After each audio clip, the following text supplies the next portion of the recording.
Now that we've entered current year 2016, it feels as if that nostalgia wave is finally catching up to the late 1990s and early 2000s, the very time where I was born and raised. And the biggest evidence to this is how various companies and studios are now promising, or perhaps threatening, to bring back those era-defining properties. This includes Nickelodeon, who are currently planning revivals of such classics as Hey Arnold, Rocko's Modern Life, and Rugrats, just to name a few. And one show that I really think deserves to be brought back more than any other is the Fairly Odd Parents, a classic Nicktoon about a boy and his magical godparents, which was canceled in 2006 just as it felt like it was reaching its peak. I'm being facetious, of course, because the Fairly Odd Parents is somehow still on the air in current year 2016.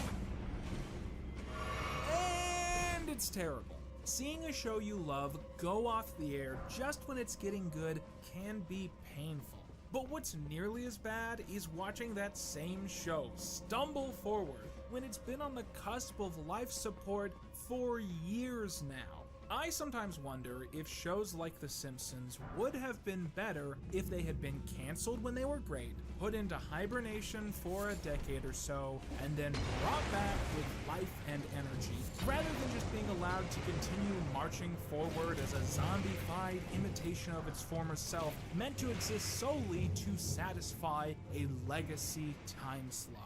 And when it comes to shows stumbling past their prime, you can't get an example more on the nose than the Fairly Odd Parents. It all started with the Immaculate Birth. That is, when the writing team introduced Poof, a baby fairy intended to flesh out the main cast. However, Poof quickly became so boring that it was like the writers forgot he was even there, and the animators were just sticking him in every episode for consistency.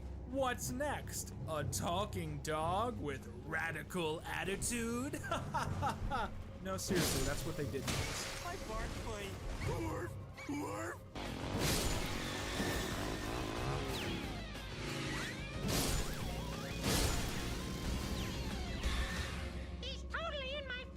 And now, these genius writers have decided to introduce another brand new character to the continuum, Chloe Carmichael, a sassy new teen who shares Timmy's godparents and definitely isn't going to get the show canceled. But through all these controversies and mistakes, none of these are the worst when it comes to the many Fairly Odd blunders. Glorious viewers of current year 2016, I present Grow Up Timmy Turner, a 2011 movie set 10 years after the original series, which is intended to be a finale of sorts. Does it live up to the original show?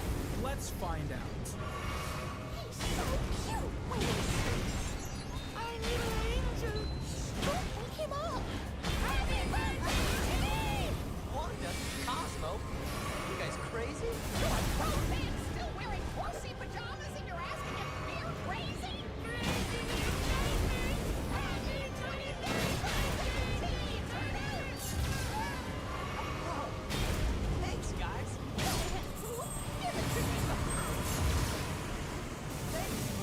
So we open the film on the birthday party of our protagonist, Timmy Turner. Cosmo and Wanda reveal that a massive surprise is in store to celebrate 23 years of Tim Tim, as they have magicked up a ship of pirates that crashes into Timmy's bedroom so he can practice stabbing people in the ass.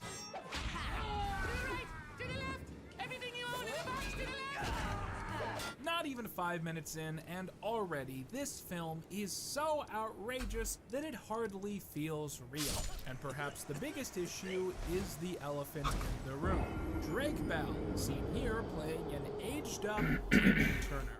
But perhaps aged up is a bit of a misnomer, because as the pirates are defeated and live action Jorgen appears, we learn what's going on. In the original series, it was often stated that fairy godparents are meant to be gifted to children who have bitter lives and need that extra support. But when children grow too old, break the rules, or obtain happy lives, the fairies get taken away and the child's memories are wiped of their godparents. In fact, series antagonist Crocker was eventually given the tragic backstory that Cosmo and Wanda were once his fairy godparents, until his memories being wiped drove him insane. Anywho, in this film, we learn that Timmy, Cosmo, and Wanda eventually figured out a loophole of sorts. Da Rules apparently defines growing up in very specific terms. To meet these standards, a child must either grow up, move out of his family home, or fall in love. The only girl I've ever kissed was 2. It was 13 years ago, it was forced upon me, and I did not enjoy it. Anyway, she moved away and no one ever saw her again. So to recap, while in his 20s, Timmy still lives with his parents, maintains an emotional attachment to his childhood possessions, and doesn't have a love life. But that's all pretty standard. He is a millennial after all. The really weird thing that Timmy does to maintain his fairies is he has remained in elementary school. Yes, Timmy Turner is a 23-year-old in the 5th grade who hangs out with 10-year-olds all day, and the literal only person who thinks this is weird is Crocker. Riddle me this, class. How does a 23-year-old man still manage to stay in the 5th grade all these years? How does he do it? How is it even possible, Now, briefly ignoring that by these standards, there were numerous points in the original series where Timmy would have become an adult by these qualifications, is this really the natural progression of these characters? The idea of Timmy losing his fairies always came across like one of the most adult parts of the original series, because in many ways, that is what it feels like to grow up. There are people in your life and experiences you'll have that one day you have to let go of. And there is some part of the childhood experience that will always be hard to understand once you're an adult. And I guess you could argue that this would be the future that Tara Strong Timmy would imagine himself going on to have. And it's certainly in character with late-stage episodes like Timmy's Secret Wish. But the really weird part to me is how Cosmo and Wanda just go along with it. In fact, they almost act like it was their idea in the first place. That feels totally detached from their characterization in the original show. Or at least their characterization when the show was good. Also, the fairies in this interpretation are generally just weird. In writing, yes, but more importantly, in execution. In the original show, the characters had balance. The fairies were present in every moment and felt like an extension of that world. Cosmo and Wanda were as much people as everyone else in the show. But in this film, it's like the fairies were a last-minute addition. They're not given a lot of dialogue usually, so they mostly just fly around the screen stimming whenever no one is directly paying attention to them. Godchild loses his fairies when he grows up. Not me. He leaves home. Not me. Well, again. Not me. It gets really annoying really quickly and never feels connected to whatever else is going on. And if you take a drink every time Drake Bell is staring blankly into space at nothing in particular, you'll find yourself at an AA meeting by the first commercial break. When you do movies like this, you're supposed to supply aid to the actors to give them hints about the final production. You know, markers and balloons and that kind of thing. And if something goes wrong, you have the animation match the choices of the actors. And even if the implementation of these effects had been seamless, it wouldn't erase the fact that they're all just ghastly creatures. There's something to be said about the common yet delicate process of turning 2D characters into 3D models. Now, for many eras of animation, this can be pretty much seamless, as many art styles are designed to have that realistic feel. If you look at any Disney princess, it's pretty easy to imagine them spinning around in 360. But other animated stories have a very stylized look meant only to be seen on a flat plane. So when you try to bring them into the 3D space, they just look creepy. This has been a major problem since day one with this franchise. Look at any typical example of attempts to represent these characters in merchandise. Or hell, take a glance at the Jimmy Timmy Power Hour. That series of specials featured the Fairly OddParents and Jimmy Neutron cast swapping art styles. While very few characters transitioned well, the worst affected were Cosmo and Wanda. The biggest issue is that the Fairly OddParents is drawn in an isometric 3/4 perspective. This means that the characters are kind of looking forward and kind of looking to the side, which explains a lot of the character design quirks which are present. It looks good in 2D, but when you take those same details and turn them into a plush or a toy or a 3D animation, it doesn't look right. Faults like these you can accept in the Jimmy Timmy films, because the entire charm was seeing these characters outside of their usual arena. In this film, that excuse doesn't work. And it's made worse by how disturbingly realistic everyone's skin is. Something about the texture just throws me off. It reminds me of those weird postpartum depression dolls you see on Etsy. Not to mention all the weird details, like how Cosmo has this thin red outline around his mouth that makes him look like he has chapped lips or that he's wearing Joker makeup or something. Obviously, there is a way to depict 2D characters in the 3D plane without it feeling totally uncanny. Look at the Peanuts movie that came out last year, made by Blue Sky Studios. Characters here are animated with a non-literal sculpt, meant only to be seen from one angle. Of course, the Peanuts movie essentially invented entirely new technology to achieve this, but you can find a similar mentality to how the characters were depicted in the earliest Fairly OddParents video games, which do a much better job of simulating these isometric designs in 3D. But on that note, if the live action and animated material are ultimately never going to be cohesive, why not just do what Ned's Declassified did and make Cosmo and Wanda 2D animated? Surely that would look much better than whatever the hell is going on here. Moving on to other subjects, if there's any silver lining to this film, it's the guy playing Crocker. The first time I watched this, I was seriously convinced that he was dubbed over by the original actor. But no, he's just doing that solid of an impersonation. Although I do have to take some criticism at the film's failure to capture even the most basic elements of his character design. His ears go on his neck. Come on, people, it's basic anatomy. Jorgen and Timmy's dad are also perfectly achieved. In fact, Timmy's dad really is played by Darren Norris, who also voices the character.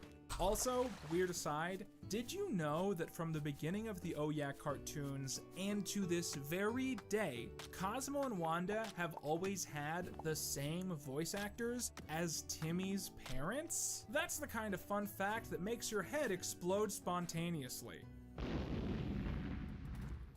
Ow. Incidentally, Mom and Dad's whole bit in this film is that they've spent the last few years desperately trying to get Timmy to fuck off. Here, as a 23rd birthday gift, they reveal that they've sold the house and he's going to be out on his own. But Timmy casually wishes that they hadn't sold the house, and his parents run outside in a frenzy, instantly knowing that everything has been undone. You know that one episode of The Twilight Zone where that 6-year-old is like, god, and his entire community is terrified of him and his unexplained omnipotence. Grow Up Timmy Turner has that kind of energy. I don't know if it's intentional, but honestly, sometimes it's actually pretty funny. But these few positives are absolutely not the standard, as the attempt to make the live-action material seem cartoony usually ends up coming across rather Vicky with cone tits. The biggest twerp in Dimsdale, Timmy Turner.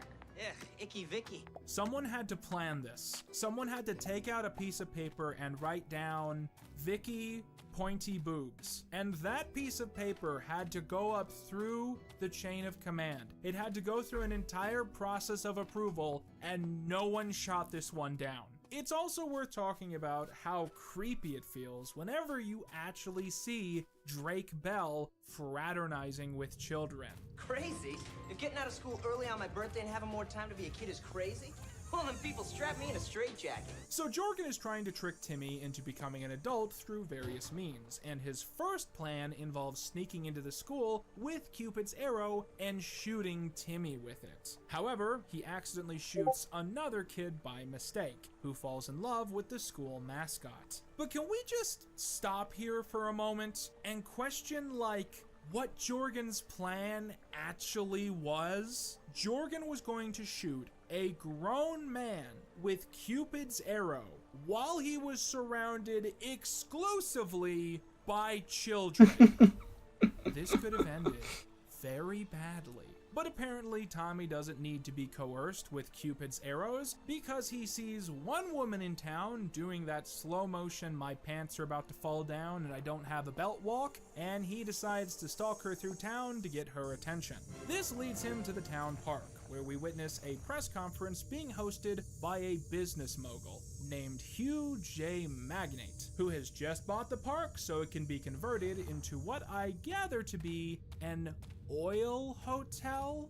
Ladies and gentlemen, ever since Daddy slapped a shovel in my little hand, I have been looking for fuel to run our everyday lives. And so, when my high-tech thermal satellites detected a massive, untapped, combustible resource field under the city, I decided to come here, to Dumbsdale, and see for myself. Now, I don't know if it's obvious, but this character, the main bad guy of the movie, is actually inspired by Biff Tannen from Back to the Future Part 2, who was in turn inspired by Donald Trump. Let's say China. The Magnate Power Oil Well Hotel to be built on the site of this grotty, stinky, yucky, pokey little park. It will produce 1,000 gigawatts of filthy, yet reasonably affordable energy, and provide decent room service. Yeah, that's Trump. That's Trump right there. That's our man. You know, it is so frustrating how many bad guys in movies end up being weirdly veiled parodies of Donald Trump. But maybe it only bothers me because I am so exhausted from his campaign trail. I tell ya, after Hillary wins in November, I hope we never hear from this guy again. Also at the Unite the Right rally are Chester and AJ, who... Just watch. Look who it is. Mr. Never Grew Up Timmy Turner. He's checking us out. Just like the ladies. Yeah, that's right, Timmy T. Looks like AJ is all grown up and styling in a brand new Argyle sweater. And me, professional security expert, fighting crime with my smarty melon and multiple keys on a retractable wire. So the implication of this scene, if you'll excuse the pun, is that Chester and AJ are secretly super jelly of Tommy, and that they're upset that he got to stay in the 5th grade for over a decade while they became boring adults. But in reality, I tend to feel bad for people I know who got held back one time. So a situation like this would play out a little bit less like that and more like...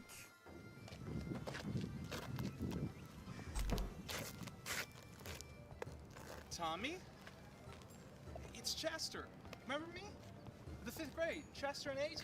Chester? Oh man, Tommy! I haven't seen you since you got held back in the 5th grade. How you been doing? No, dude, I'm doing great. It's the highlight of our lives, you know. Yeah, man, I get that. So what, you in, like, college or something? Yeah, dude. Still in the 5th grade, actually.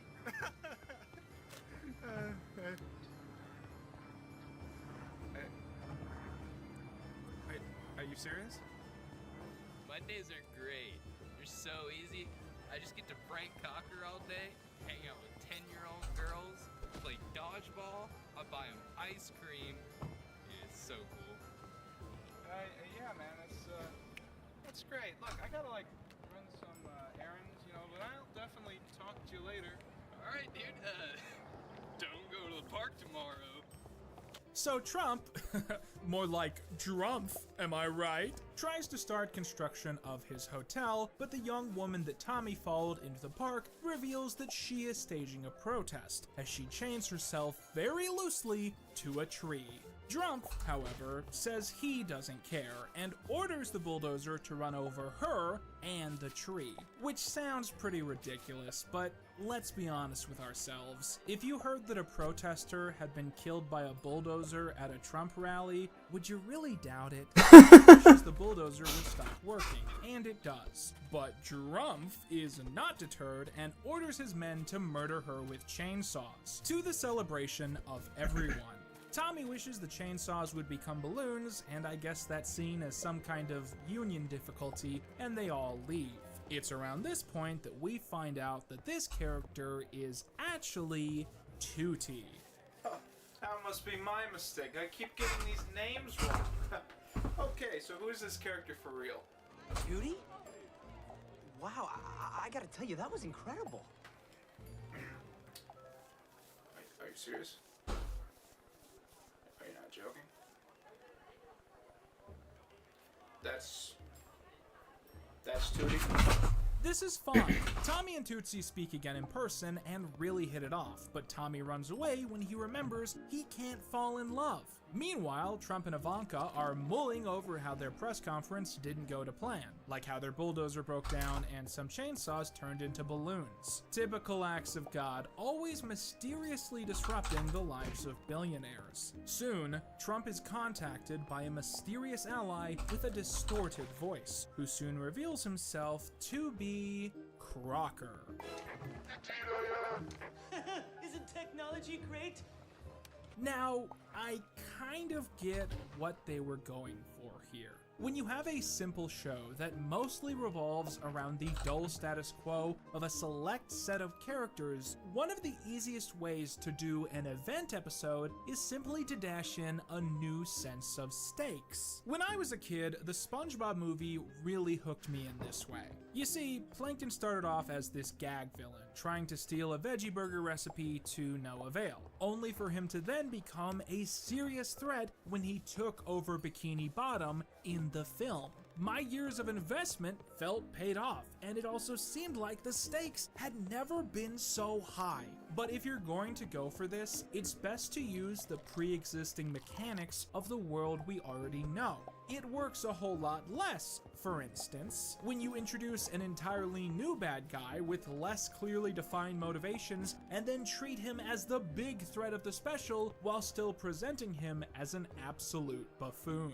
Hell, if you still want to do the basic plot of this special, why not switch out this loser with Doug Dimmadome?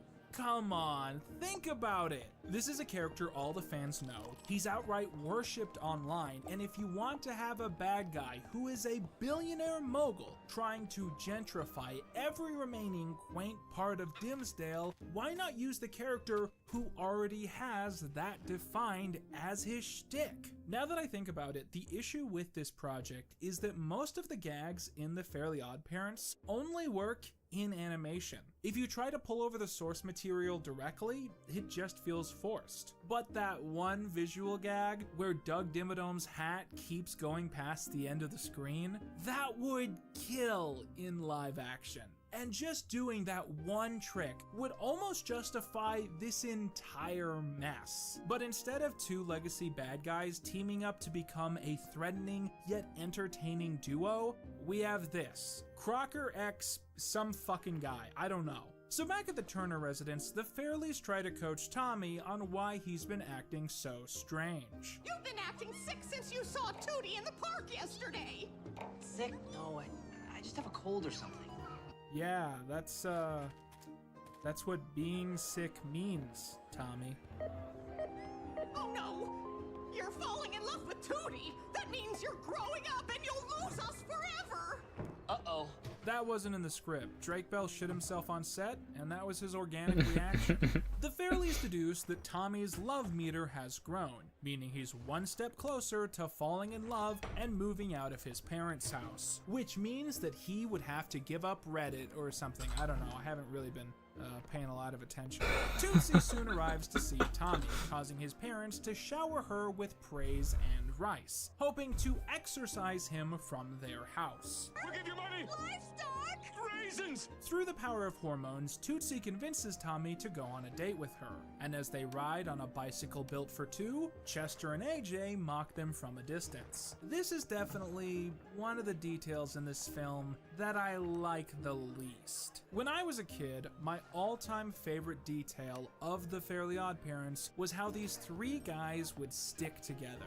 There were so many episodes that were all about friendship and how important these guys were to Tommy. And it just feels hollow to throw all that away for the sake of some jokes about how Chester and AJ wish that they were in the 5th grade at age 23. It's just strange to me that by trying to make these characters more goofy and generic for this format, they've made the animated stories with these same characters feel much more grounded and fully realized. Meanwhile, at Trumpf Tower, Cocker and Trump are planning a device that will allow Cox to capture the Fairleys, with Cocker already having explained their existence and magical powers. They also made out for a bit as well, so I think they've definitely bonded by this point in the movie. Stake University deduces that once they steal the Fairleys, the only way to bring Tommy to them is to capture Tootsie as well. Now that I think about it, I don't actually know why they need Tommy, but they've decided they do. So Tootsie and Tommy end up going on a fancy date at a restaurant, and so Cosmo and Wanda decide they have to intervene, as they transform into humans and are special celebrity guest stars. Cheryl Hines of Curb Your Enthusiasm plays live-action Wanda, while Jason Alexander of Seinfeld glory plays Cosmo. Hey, fun fact, did you know that Cheryl Hines is married to Robert F. Kennedy Jr.? Yeah, I didn't know RFK had a son either. It says here on his Wikipedia page that he is the president of the board of Waterkeeper Alliance, which is a non-profit focused on preserving water resources around the planet. He's got a radio show, he wrote some kids' books. It says here he is, quote, an avid whitewater rafter. And yeah, that all seems pretty cool. I'll have to keep an eye on what he gets up to in the next few years. What are you guys doing? And what have you done to yourselves? We're waiters. Of course, it's just a stepping stone on our path to becoming actors. Stella!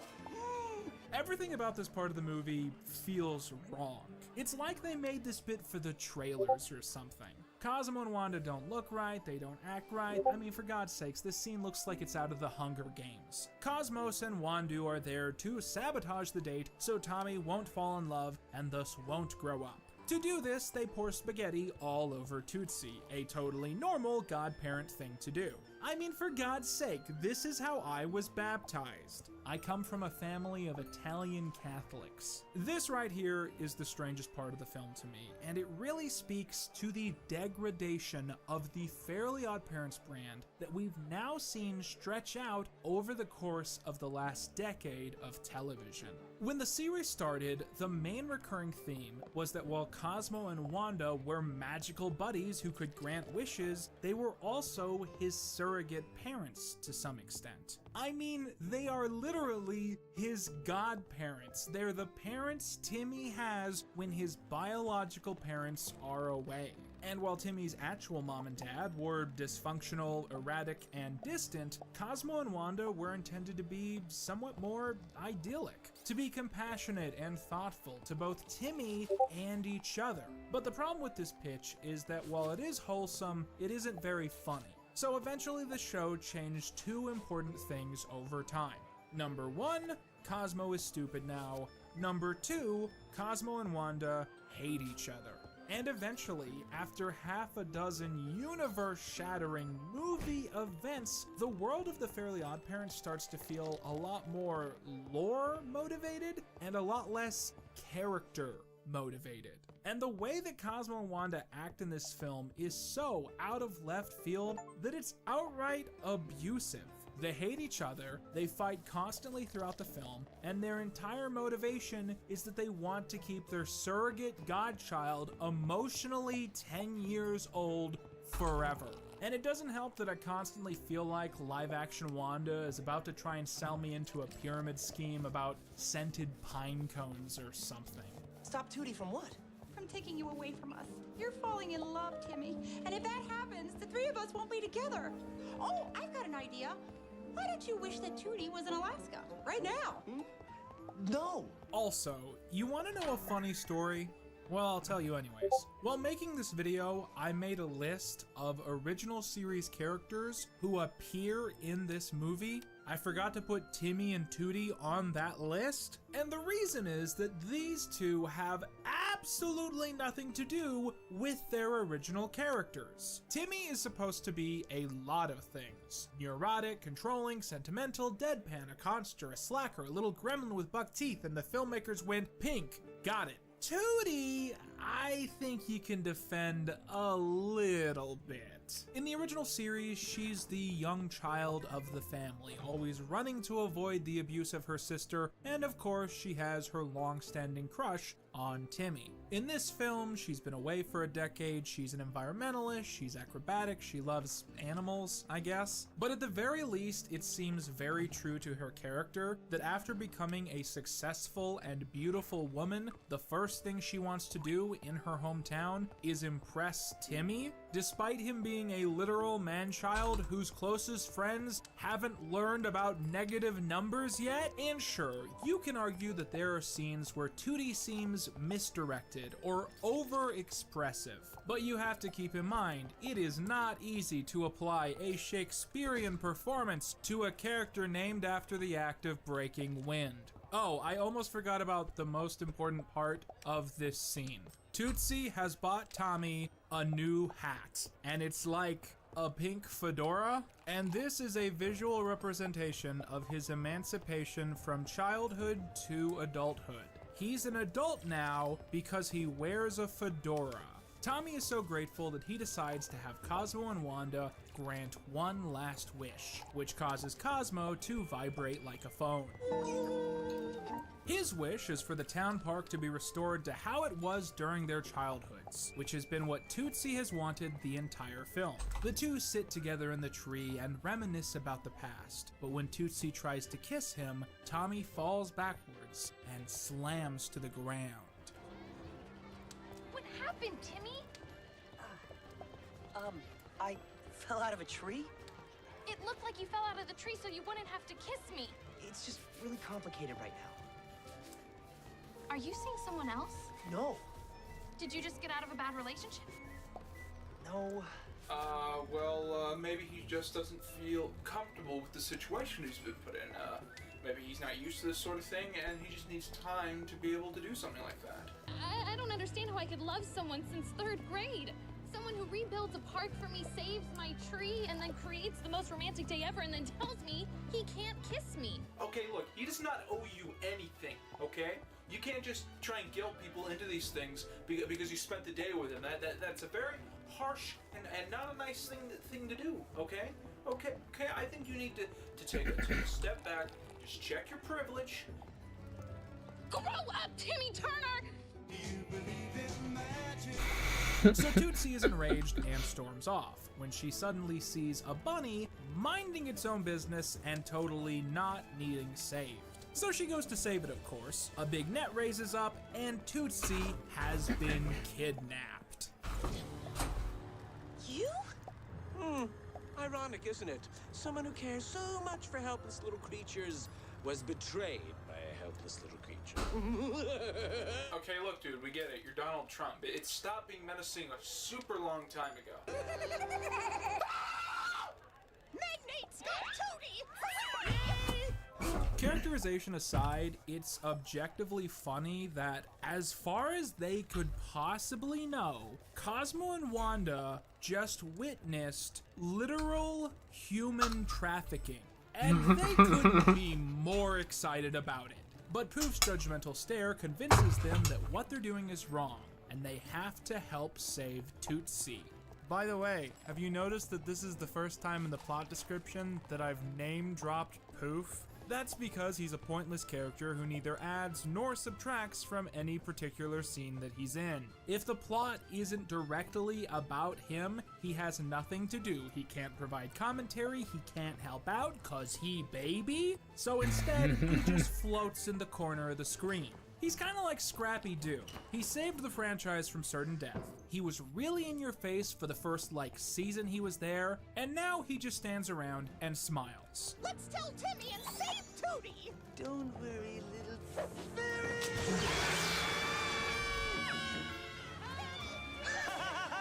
You know what? I take it back. This new Ghostbusters reboot doesn't look half bad. So Tommy's friends from school run to tell him that Tootsie has been human trafficked, and he soon also learns that his Fairlies are in distress. Thus, he has to find a way to save everybody, and the only logical option is for him to steal a motorcycle and then wreck it for absolutely no reason. Also along the way, he knocks a pizza into Vicky, causing her to run after him, and then Jorgen shoots a love arrow and it misses Tommy and shoots Vicky, so now Vicky's in love with Jorgen, and scene. So Trump and Cocker take Tootsie Pop into the secret underground lair, which is like if Marilyn Manson designed a McDonald's play place. Trump wishes for a ball pit, and I figure you have to have magic powers to get one of those, cause I haven't seen one since I was like 4 and there was that big pink eye scare. I've seen a lot of empty ball pits, but why would you go in an empty ball pit? It's just a hole with a tarp over it. Anyways, Trump wishes the ball pit was never ending and that Cocker would fall in, and we see him whisked away into the ball's vortex. And there goes the best part of the film. So Tommy knows that there are only 2 people in Dimsdale who can possibly help rescue Tootsie and his Fairlies: Chester and AJ.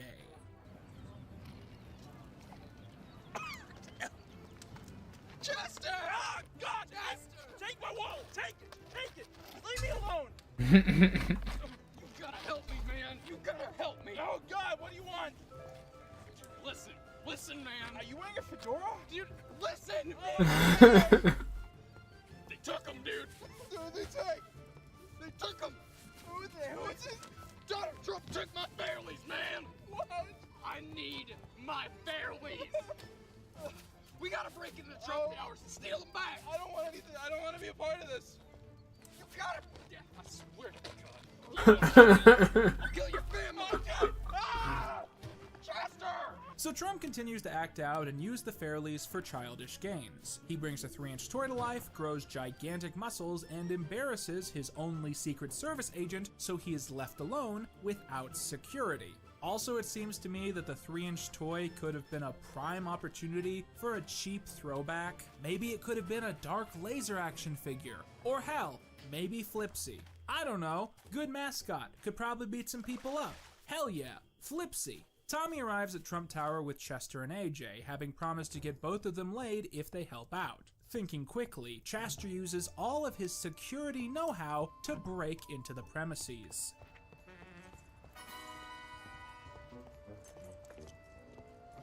Huh, you'd think it would have been easier than that. Finally, this movie can start to heat up for the final conclusion. AJ, Chester, and Timmy back together at last. One an unstoppable team, AJ with his brilliance, Chester with his ingenuity, and Timmy with his willingness to do what's right. Oh yeah. Separated for years, but friendship never dies. Let's do this. This is going to be epic. I just want you guys to know I really appreciate how much you guys. Good luck, Timmy! You still owe us girlfriends! No, that's my fault. That's my fault for expecting this movie to do something right. Tommy finds Neverland Ranch and discovers that Trump has been using the Fairlies so much that their energies are depleted and they're going to die. And I don't know why Trump would do that. Like, I don't know why he would kill his Fairleys, because, like, you figure those are his only pair. You'd think he'd let him, like, charge back up or, like, not immediately drain them to the point of death, because apparently if they died, all his shit is undone. So what's even the fucking point if you're just gonna kill him? But Tommy can't save Tootsie or the Fairleys because he's suddenly attacked by Ultra Magnus over here. But he does some quick thinking. There's nothing sadder than opening up a new toy that comes without batteries. 3-inch figures do not take batteries. That's too much. I feel like you should know this. It's then that Tommy and Tootsie are confronted by Trump, who prepares to use the last of the Fairley's power to blow them both away. But Tommy professes that he has fallen in love with Tootsie, and he kisses her. And now that he's kissed a girl, that means he's become an adult. Except, no. No, it does not! The standards this movie uses to judge when you start being an adult is just bonkers. Realistically, Tommy isn't actually in love with this girl. He's enamored with the superficial aspects he's gleaned about her over the last few days. It is, at best, infatuation. And that is not something that only adults do. Hell, it's one of Timmy's most consistent running characteristics in the original show. Oh, so having a crush makes you grown up? Having a job makes you grown up? Hell, the only one of these three things that Tommy hadn't done in the original cartoon is move out of his parents' house. What? So living with your parents makes you a kid? Hey, fuck you, the economy's hard, okay? So the Fairleys disappear now that Tommy has become an adult. Trump goes crazy and is put away, which is the fucking least believable part of the movie, and Ivanka takes over the company. But as Jorgen passes by, still being chased by Vicky, he reveals that he has a big announcement. So it turns out the Fairleys are like Santa Claus, in that they're always watching you, and the Fairley Council was so impressed by Tommy saving their worlds once again that they have enacted a special resolution allowing him and only him to keep his memories and Cosmo and Wanda, but only as long as he uses their powers exclusively for charitable goals. And thus, Timmy learns the true lesson of the film: to never grow up and to always live with your parental figures. I'm sure after this he also begins to consider how he's going to support himself when he's got a 4th-grade education, no discernible talents, and he can only use his fairies for charitable goals. Is there some sort of political hack in there where he can still make a profit while doing charitable things? What the I'm sure there is. fuck? I'm sure this will do with the rest of his life. I also want to point out that this film essentially makes it that one of the greatest episodes in the show's history is now certainly not canon. Just want to point out that we traded in Alec Baldwin for Drake Bell. An interesting choice, but I feel like it might work out in the long term. So with the rest of their lives set out before them, Poof suddenly prepares to deliver his first words. Finally! It's my words! Man, we gonna be talking, man, trying to help the boys out. You know how we do it. You feel me, dog? I don't know, man. Is this racist? Is this woke? Is it funny? Is it stupid? Is it Shakespeare? Is it Mel Brooks? I have no idea. Please free me from this hell of my own design. So Tommy begins his new life as a proud 4th-grade graduate at 23 years old, living in a van with his girlfriend and his godparents. But hey, like I said, economy is fucking rough. The group fly off towards the camera like the end of Back to the Future, and we learn that Chester and AJ got laid after all. After that, in a brief stinger, we see that Cocker has also survived, setting up a potential sequel. So that was Grow Up Timmy Turner. And I can see what they're going for. They want to recreate the original product while continuing it with a new twist. And in some ways I can really respect that idea. But let's be fair, let's be 100% truthful here. There are Fairly Odd Parents porn parodies that capture the spirit of the original show more accurately. The weirdest thing about this film to me is that most of the main credited contributors have some history with the show. Butch Hartman co-wrote the script alongside Scott Fellows, who wrote a significant amount of the show's golden era and is the creator of Ned's Declassified School Survival Guide, one of my all-time favorite shows from when I was a kid. There is no boogeyman to blame the depiction of the franchise on with this movie. But I'm going to blame Drake Bell anyways, because I feel like you can never go wrong blaming Drake Bell. Jokes aside, Grow Up to Be Turner is such a weird film because the concept itself just doesn't hold together as a premise. If you had to write and direct a live-action Fairly Odd Parents movie set 13 years later starring Drake Bell as a Billy Madison-style 23-year-old in the 5th grade, could you make a great film? Well, sure you could, but not while keeping it PG-13. You only get one F-bomb, people. I'm putting it when he falls out of the tree.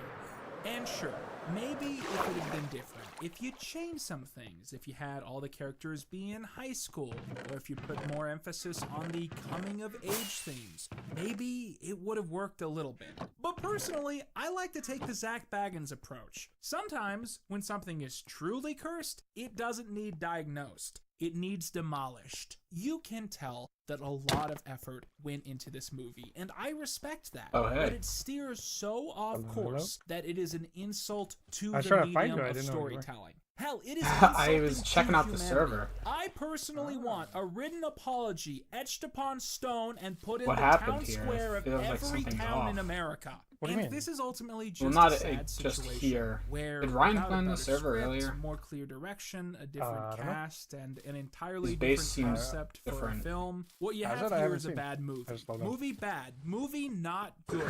Well, there's one good thing to take out of this film, and that is that, honestly, it's the lowest point we can go to. I mean, by comparison, everything that's made after this has to be the greatest thing ever, right? Yeah, I'm sure I'll never regret saying that sentence.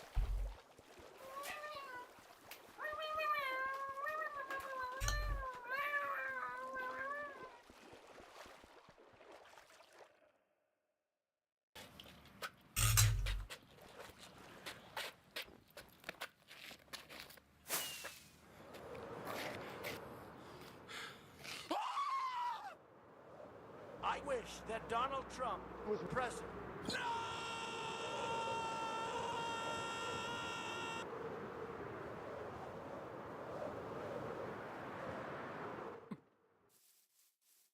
This place. Yeah, this is new. This is crazy. Why, I'm trying. I don't know why he has a hopper minecart here. Oh. No. I put that there after the incident because there was a rail there, and I didn't know if there was a hopper there, so I just put one there. I was like, you know what, might as well, just in case. I see. It's like, He's got other side. what else would be here? I mean, like if it were a bigger furnace array, right? That would be where that happens. What the? But I don't know. What? The Guardian somewhere. Hear that? I'm using it barely. Yeah. Clinton is an average Joe whose life's a piece of cake. Reusing this intro cause it took some time to make. Down the hall to his room he starts ranting instantly. Well, I'm stuck down here now.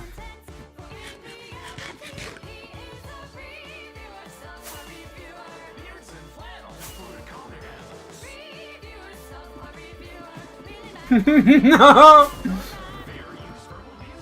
What the fuck?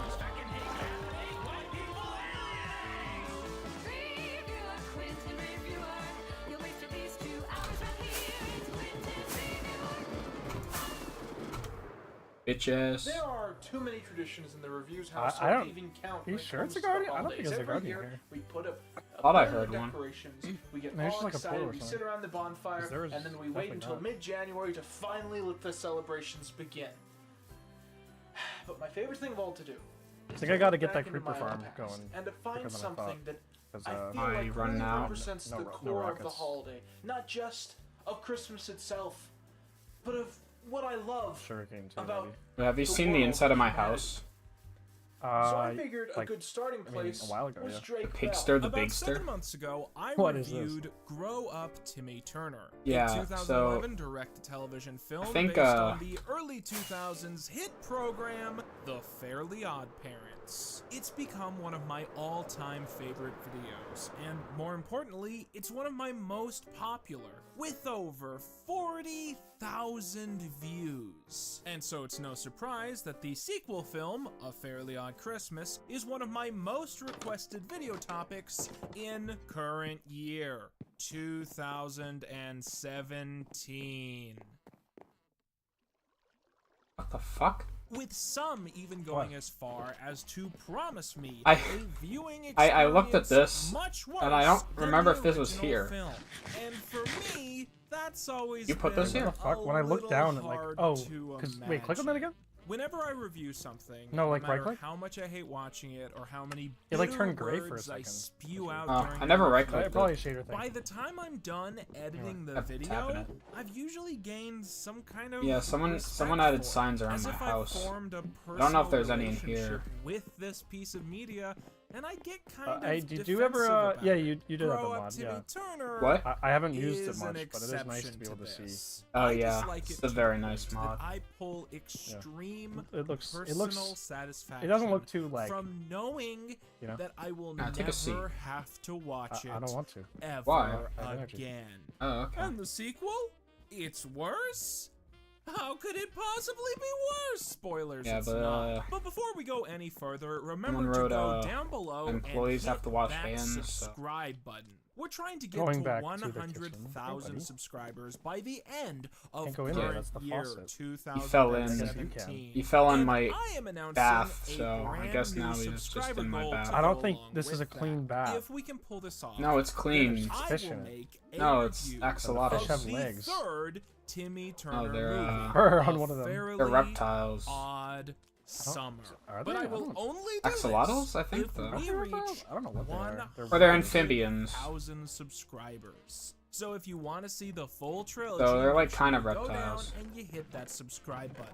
Also, I first watched this movie back in December when me and a bunch of my friends had a Here you go, Christmas buddy. party. So if you occasionally hear random people making live commentary, that's where Have a that's from. sweet berry. With that, let's They're a get little into hungry. I've this. never fed We him in my open on the life. North Ever, Pole, at all. and What at the is most this? festive time of the What? year, Got the the drawers, period nice. just before the Have you ever With the seen? we pickle. see the You ever Christmas seen the elves upstairs? gathered around Here? their leader, I haven't been Santa up there much. Claus. Yeah, Nora put this in my bed He's looking after pretty the trimmed. Although I incident. guess that's pretty I consistent. just with kept some of it his as a earlier reminder. depictions in Why the you? Trapdoors are- Santa Dude, why are you declares that this time disassembling my the IKEA? nice fixing it. list. Oh. The list of every good person in the world. My IKEA alongside wardrobe, what the they fuck? want for Christmas. But with this must I like also the noises come that are naughty playing. list, Need which Oh is yeah, brought by come. the elf I'll from show you Bad the. Santa, aka Tony Cox. He's Goon looking Cave. kind of pissed off, Right. but to be fair, you'd Oh, be wait, hold grumpy on, I too gotta- if you were the only elf who looks like a fully this. grown adult. Think about how awkward date Charles nights Cooper, must I be for that guy. The ceremony is completed,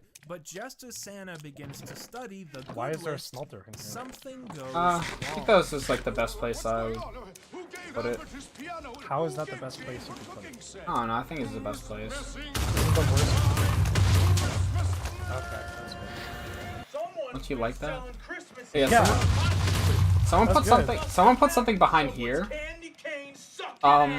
So it's here that we I catch don't. back up with No, the this wasn't me. dream I don't know. I thought it was like rocketing your mind. around in their back I mean, to that's the this future also candy. this secret. This Timmy other secret room Turner, wasn't me played by either. Drake Bell, most famous for Drake and Josh, and Tootie. I feel like there's played by multiple like Daniela entrances to my Monáe, house. best known for the Fred films and some other stuff probably. As you'll recall, in the last lie film, down. Timmy and Tootie were given free reign to continue using Cosmo and Wanda, but only on the condition that they use their magic I'm telling you, for man, I'm really feeling the charitable lack of goals. powder. Like, Here we learn that all I both wanna do the is make rockets characters and TNT. and the writers have a very interesting definition I think I just have to start of making charity and as they design my base blast around around it. the planet, You could have some of my fulfilling rockets. every random No, wish that's that they happen to unethical. hear. They give Oh, a okay. middle-class suburban girl a monster truck, I turn a don't- toy dinosaur into a giant Godzilla Maybe I wasn't clear monster, enough. and I clear only up buy traffic from on this unethical bridge. What providers. happened to all these people? So Are I'm they gonna go just build a dead? farm. In Paris, they make a bunch of okay. fireworks go off for some what girl, should I make it and out they of? move the sun, or at least I think this is Prismarine. Paris. It might be Mason, Ohio. And then they if I'm turn going the for like a desert Horizon into Rock a thing, Greenland like, with water, which is I'm essentially thinking, like, ecological Oh, if you're going terrorism. for doesn't matter what I Then put, they 'cause I'm make gonna the Leaning surround it with Tower of something. Pisa straight, Maybe nether leading brick. to me saying Dude, I a just found out what blunt sentence that red has nether never brick is, before and- been Bitch, out of uttered my by inventory. any human Oh wait, that was being. mine. Never mind. Remember when I have Superman 3 Um, did this I'm better? thinking- Most notably, they gifted an impoverished kid a real-life I'm gonna unicorn, which is easily the most charitable thing in the sequence because it means her family now has meat for the winter. And Yeah, on some top of smoke. this, they grant the wish of 2 thieves for them to instantly have I can get a lot of it all fast. I can the make loot moss. they Oh, wanted like, to steal.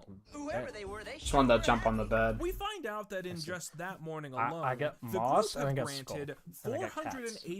486,500 wishes. that's Wait, you're gonna which make is it out of almost skull? 600,000 wishes today. why not? And the apparently, walls. this is their definition All right. of charity work. Fine. Just blindly Indiana Jonesing your way around the planet and answering any wish that you hear. I wish I was watching a ooh, better I got a lot movie. of this shit too. So, a topic I kind of broached last time. How do these guys survive? I don't know why this pink food? sheep just Where do they sticks get around here. gas for the van? With Guy the just magic likes running you. low, the group lower the van into Dimsdale, where they make indirect contact Have- with you haven't the best tamed these characters guys in yet? these films. No, there's no Crocker. need to yet. But I'm gonna do it for this, We are obviously. hurtling towards the sun. This is the work of Timmy Yeah, Turner but- and his very good bits. Alright, so that's still not. Hey Andrew, I was thinking of making something out of these. Crocker's pretty good in this. There's so many What moments in thoughts? the sequence alone that I find to be Oh, that's not bad. oddly charming. Like, there's I a wanted to bit make like where an it ore seems house like or they're setting like an up a ore really area. low I think joke. that'd be cool. You know what I say about Maybe I'll Gotta put them in stack my. it, hand egg? I gotta But stack then it the again. punchline actually got to me in a very classic. He threw 2 fairly down, and so I'll just way. assume You it's a believe stack. it. You believe it. Growing up, all Mother ever gave me for Well, Christmas I mean, were women's I also have handbags. other ones. She always knew I'd give them back to her. Crocker complains that Christmas is terrible, as all Why do he you ever just have seems to get prismarine is shards in piles your and piles of coal. The kids tell him that he must Why be is on there the piston naughty in here? list, but ironically, Wait, what? Crocker doesn't believe in any mysticism. Wither surrounding projectile's Christmas. head. How did you get this? Ridiculous. Everyone knows there's no What? such thing as the How North do you Pole. get a wither projectile's Polar head? bears. I don't know, man. I Nearby, dropped. Tootsie and Tommy are just It kind just of dropped. hanging out when they happen to run into. You're in big trouble, Timmy Turner. Let's not go down That's the deep not dark. the title of the movie. Should probably So these not are two of Santa's eat my elves diamond from hoe the of movie. Curse of Vanishing You know on what? I'm not on even gonna myself. try and learn their names. The guy elf is wearing some kind of festive Moss is a fedora, hoe which I block guess too, must right? mean he's an especially Moss? grown-up Yeah, I think Christmas so. elf. And it's here that we learn a pretty big reveal in terms of Disney elves lore. That elves and fairies Did you put have this here? pretty poor What? relation. Valuables, diamonds, I didn't netherite. put the sign. It I like turns this. out for I hundreds think of the sign's the years, best. Yeah, someone fairies and put elves put have these been having signs a around. full-out I think it might have been boss Josh. war, and both groups are equally happy. It's either to Josh pull or out a Ryan. Spiteful epitaph. Create a group. Also, have the fairies Oh, just yeah. forgotten that they're not supposed to be out in the open? Was the franchise just not doing that anymore by this point? And what do you know? Crocker blatantly Actually, I sees realized the I don't elves wanna mine and down the here. I wanna fairlies go mine battling where in I the need to light the street, caves and he up. schemes to sneak Mm. aboard their adventure. Also, he bites the head off of a gingerbread man, foreshadowing. So soon, Tommy and the Tommyettes arrive at the North Pole in their flying Kia Soul, where the fairlies and the elves continue to fight. What happened? This is supposed to be a time of peace and love. They know what they did to us. What we did? What did they do? I kind of want to know. What could they possibly have done? I feel like there's an answer, but I feel like it's not the answer they I could don't know say if in a what's kid's going movie. on. Crocker appears from under the car, I don't know what to suffering build from or what to frostbite, make. and Hello? he's attacked by a totally real Hello? polar bear. Yeah, I bet they had to borrow that from a zoo. Probably needed a trainer too. That's crazy. Eventually, Crocker does make his way Yeah, into hello? Santa's Hello? workshop. Time to use my Oh, I'm muted. That's so awkward. I'm like, what the fuck? I don't know how So that we happened. find out that Santa is upset because Tommy has been doing such a bad job of giving people gifts that they're starting to disappear from his nice list. Because of this, Santa is starting need to some feel wood. kind of useless and put aside. They don't need me. Their names are disappearing from my nice list. The specials in the latter run of the Fairly Odd Parents are weird because they're all written like they might have some kind of real-world parallel or grander message, but nope, they don't. But as you know, with great power and magical fairies do fall into You need that help with your category, creeper comes great farm? responsibility. Why'd you click Spider-Man?